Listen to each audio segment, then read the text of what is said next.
प्रतिलेखन संख्या 2।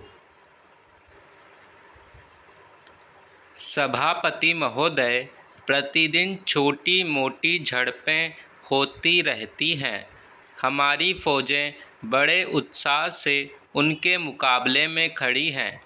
उनके हौसले बहुत ऊंचे हैं, लेकिन हमारी सरकार का भी यह कर्तव्य है कि उनके हौसले को कभी गिरने न दें।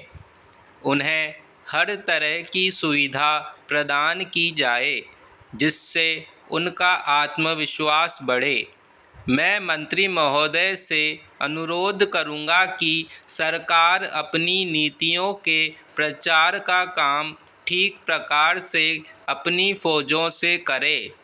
उनको अच्छे हथियार दे। अनुसूचित जातियों और आदिवासी जातियों के आयुक्त ने जो अपना प्रतिवेदन प्रस्तुत किया है, उस प्रतिवेदन को देखने से यह प्रतीत होता है कि इसको तैयार करने में उन्होंने बहुत परिश्रम से कार्य किया है। इसके लिए मैं उनको और उनके सहयोगियों को धन्यवाद देता हूं, परंतु साथ ही साथ इस प्रतिवेदन के संबंध में कुछ आवश्यक निवेदन भी करना चाहता हूं।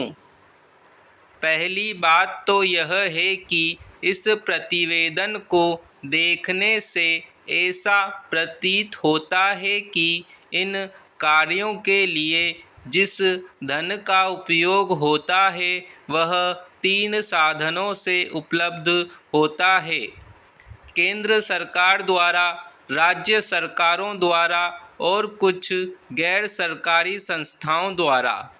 प्रतिवेदन के अनुसार जितना धन इन कार्यों पर व्यय करने के लिए दिया जाता है, उतना धन पूरी तरह से व्यय नहीं हो पाता।